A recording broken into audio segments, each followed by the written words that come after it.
It's my pleasure to have this opportunity to talk about Carta strategies for web application security.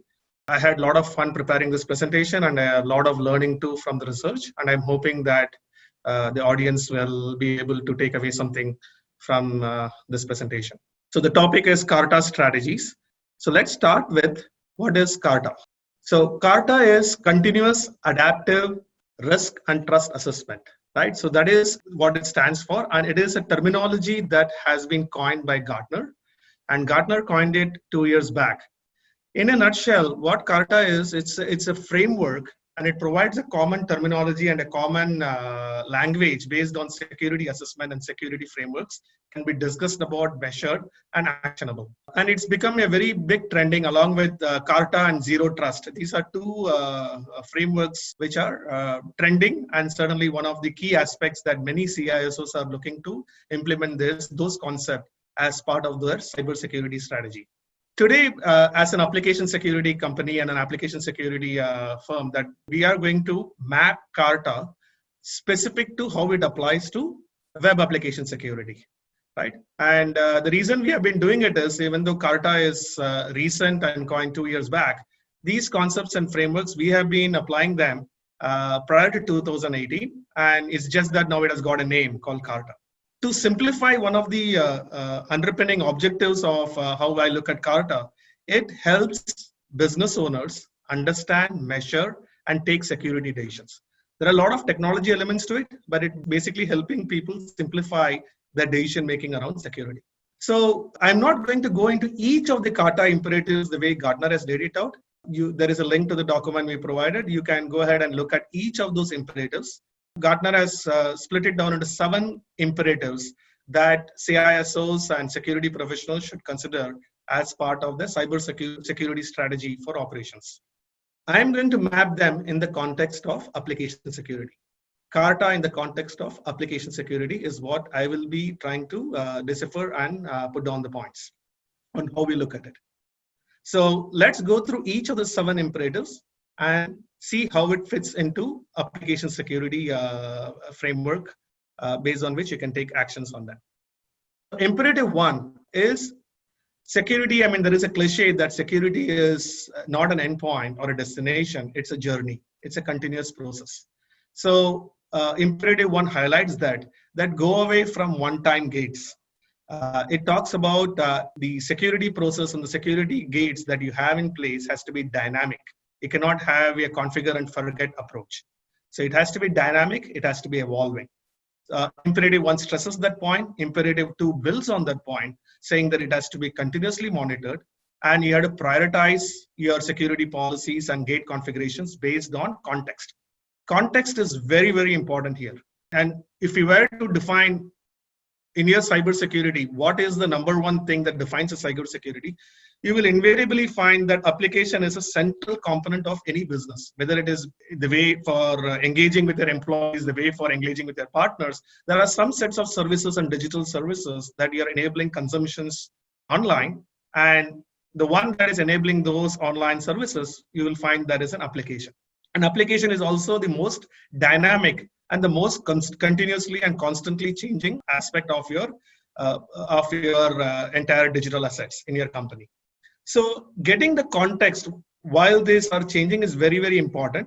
And you'll have to continuously monitor, understand the context, prioritize it, and then apply the security postures on your security gates. I'm going to give 2 examples here just to tell you what I mean by context. Just take an example of your application. Let's say it's a document management system. It could be an e-commerce, whatever it is. And let's say you have an authenticated users coming in and consuming some sort of a service that you're offering for that user. In a perfectly normal context where the target audience is your employee, let's say, then most of your employees, let's say, are from India. And if the geolocation from which they're coming is India, it's a perfectly legitimate request and you let them in after authentication. But what if the same request after authentication comes from Nigeria? So in the context of your application and the target audience, the fact that this request coming from Nigeria can trigger a different kind of trust policy decisions to be taken to throw in an additional authentication or additional trust verifications to be done. And a couple of examples I can give. One more example I can give in the context of an e-commerce application is they might have some rate control rules or some sort of a rules to distinguish between a human doing shopping versus a automated bot. And there will be some thresholds based on which they make distinction. But suppose they do a Diwali Mela campaign, and during the Diwali Mela campaign, there is a big promotion that is going on. Those threshold rules that they have mentioned will dynamically change, because in that context, those rules and whatever limits they have put in place to distinguish between a human and bots, those has to be changed. And the context has to be changed in terms of timing, campaign, and the campaign landing pages based on which the posture has to change. So imperative 2, especially in the context of application, is consistently changing, has to be dynamic, and based on this context, you have to monitor and then apply the policies consistently. Imperative 3 talks about basically your entire security aspects has to move earlier in your entire development cycle. Now, people who are familiar with this concept of DevOps, shift left DevOps principles are becoming very, very common. What it means is, as part of your development and operations, there is this term called continuous integration and continuous development, which means you have to continuously keep making many changes quicker and quicker. And security has to become an integral and important aspect earlier in your cycle. So the new term now, instead of DevOps, it's actually by de facto become DevSecOps, where security is an integral part of your DevOps. So as part of your shift left in your application development cycle, try to incorporate security assessment as part of your development cycle so that you can make the no-go decision, go-no-go decision based on the security assessment that has been done as early as possible. Now, those security assessment is going to translate into specific trust level policies of what has to be acted when there is a violation of those policies to build your defense. So one of the biggest things that people also miss out is, in the context of an application, people are focused on functionality testing. People are looking at security assessment and make the code secure. But when you have gateways and when you have policies put in gateways that are going to front end your application, do the functionality testing again with the updated policies as frequently as possible to also catch false positive. Because when you have to make the trade-off between security, keeping the bad guys away, and a false positive which does not allow a good guy, the second one is actually a business impact. So false positive checks as an integral part of your trust assessment as early as possible with the latest and greatest trust policies has to be done continuously. The imperative 4, it talks about, and basically as part of the Carta image that you see on the left, it's called as shifting up the stack. Basically, don't look at it in isolation, look at it in the context of the entire stack, right? So moving up the stack provides more context, provides more integrated view of your application, and helps you take actionable steps based on the context you get. And this also ties in with imperative 7, which we'll talk later.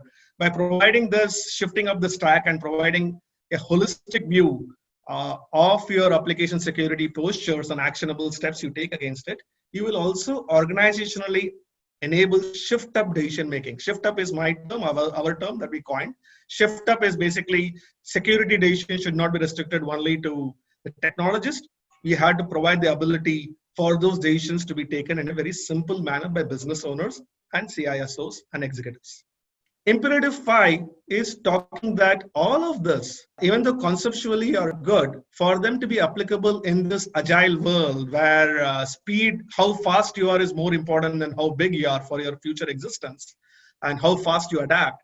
Technology is obviously going to play a very integral, and automation is going to be important for you to get scale. And scale of your application to provide the capabilities that you want for your business to grow. Security should not come in its way. So as part of imperative 5, there are a few things that can be done immediately and a few things that also has to be done on a continuous basis based on the learnings from that you get from those tools. Like automate the understanding and security testing. QA automation has always been a big thing for a long time. Security assessment also has different pieces. One is context-based security assessment, which can be done only manually, and the other is automated testing of standard test cases. So automate all your assessment as much as possible. Try to understand, and if the dynamic policies can be automated based on certain models you build based on the learning from your assessment. Where it is not possible, at least see if we can automate the alerting so that the right set of people with verification can update those trust policies without having false positives. False positive is certainly a very big thing in the context of application, because a false positive can actually is basically bringing down the business or not allowing legitimate people to transact with you. Illegitimate in the process of trying to keep illegitimate people away. Imperative 6 talks about, again, organizationally, you should not be working in silos. It talks about the entire stack should work in a harmonious manner. So break down those silos. And in the context of application, if you break down the components, there is security assessment, there is trust policies updates, and there is continuous monitoring. Try to see if all of them can be integrated and work in a harmonious manner to provide a singular view, with each reinforcing the capabilities of the other, whether it be tool, processes, reporting, whatever it is. And lastly, the imperative 7. All of this should allow business owners and not just technologists to be able to understand, decipher, and make data-driven decisions for security policies. The execution can still go back to the technologists or the partners or the vendors whom you entrust the responsibilities for executing, but the decision-making still should be enabled for business owners. Summarizing all of this in terms of the checklist for a CISO, again, a term that we have put together, CARTA operational checklist starts with assessment to understand the risk, with continuous updates to trust policies based on the risk assessment, translated into a very simple visibility of what your risk is currently, based on which you'll have to take actions and adaptive actions on trust policies and assessment scenarios on a continuous basis. And if you look at this terminology, each one of them is exactly the reverse of CARTA.